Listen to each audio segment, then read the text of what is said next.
Straight ahead on this week's Falcon Fever. The baseball season has finally arrived. See how the guys did as they slugged it out with UAH in the opener.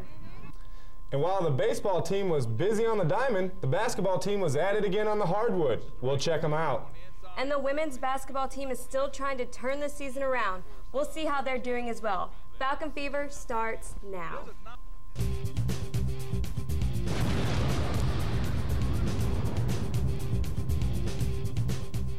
Hello everyone, and welcome to another episode of Falcons Fever, your source for all Montevallo sports. I'm RJ Sievertsgaard. And I'm Casey Beasley. We've got a lot to bring you today, so let's get right to it. That's right, Casey. And we will start things off with men's baseball as they hosted a 3-game series against the University of Alabama Huntsville, starting with the season opener on the 2nd. Sophomore Alex Golfer got the call on the opening day for the Falcons, pitching 6 innings and giving up 7 hits and just 2 earned runs. Junior Austin Dubberly beats one out in the bottom of the 5th for one of UM's 9 hits, with the Falcons down 2 runs. The teams were tied up 2-2 in the 9th inning, taking it to extra innings. Then in the top of the 10th, UAH takes a 1-run lead with this home run. The Falcons had clawed their way back into the game, and in one play, UAH had the lead again. With 1 on and 2 outs in the bottom of the 10th, Vinny Rodriguez comes to the plate and cranks one off the right field fence to bring UM within 1, but they couldn't close it out, losing to the Chargers 4-3. Montevallo gave up 12 hits while committing 1 error in the game. Heath Peterson was 3 for 4 with a walk and 1 run scored. Newcomer Vincent Andrews also had a productive night at the plate. His 2-run blast in the bottom of the 8th tied the game up for UM. Wes Rich picked up the loss in relief. The guys were looking for revenge on Friday as they started up their doubleheader with the Chargers. As rain loomed and threatened to wash out play, UM tried to get their bats going. In Game 1, Alabama Huntsville committed 2 errors and gave up 10 Montevallo hits en route to the tight 5-4 Falcon victory. Montevallo's leading batter so far, Vincent Andrews, was 2 for 4 from the plate. He also scored twice.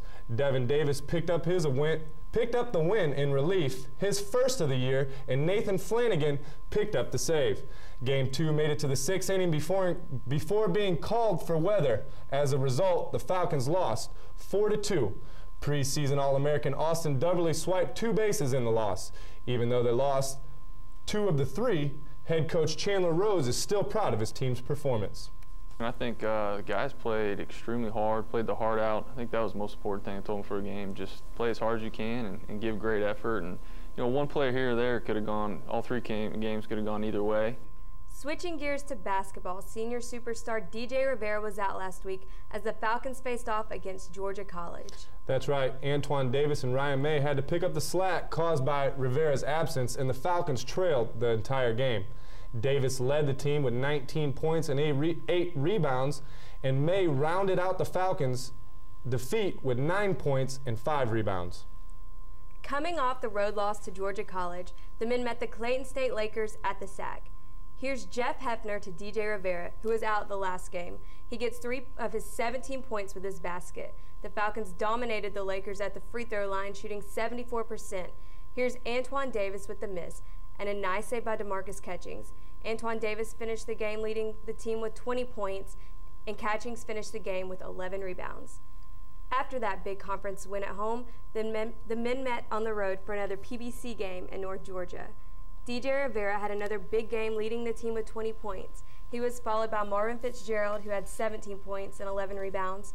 Antoine Davis was right behind him with 16 points. This game moved the Falcons to a 17-6 record and moves them to 8-4 in conference play. DJ Senior Davis thinks the team can go far. Yeah, I'm very confident that we could go Elite 8 at least.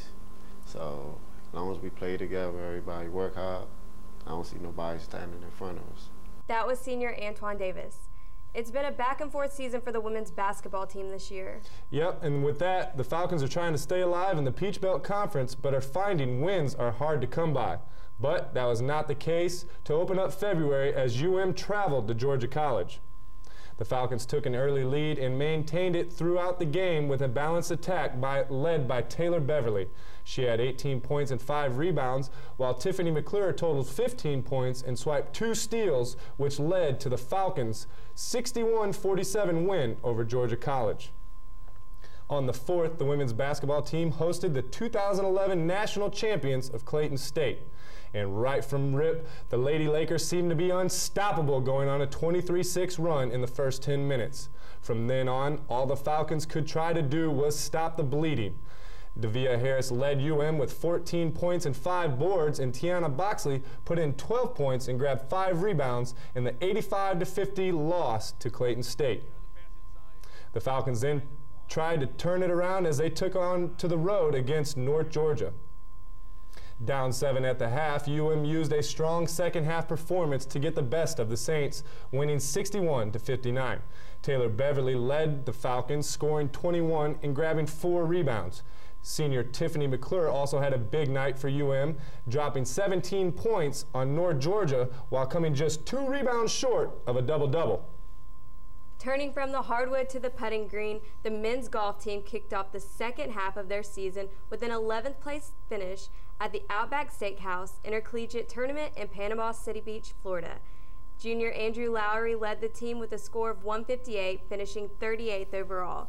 The Falcons finished ahead of PBC rival North Georgia College and State University. The men's team returned to the action when they tee off at the Mardi Gras Invitational in New Orleans at the end of the month. The tennis team is ready to get back into the swing of things. Their opening match with Stillman was postponed indefinitely, and the new season opener is scheduled for this weekend. Head coach Mark McGugan embarks on his second year as head coach of Montevallo Falcons. Last year, UM started out the season with back-to-back wins. Well, that's a good segue into our next segment as we take a look at the upcoming sport events around the campus of Montevallo. Well, let's start on the diamond. February 10th, the baseball team begins a 3-game series against Delta State. The first pitch will be on the 10th, will be at 2, and at 1 on the next 2 days following. On the 15th, the guys travel to North Alabama to take on the Lions at 3. The basketball teams will be playing a doubleheader February 11th at Georgia Southwestern. The women's tip off at 4:30, and the guys follow at 6:30. Then they both will be on the road again, traveling to Columbus State on the 15th. The women start at 4:30 that night, and the men again at 6:30. Helena Nordgren and company, led by second-year head coach Mark McGugan, start their season against Clark Atlantic February 10th at home after a rained-out match at Stillman.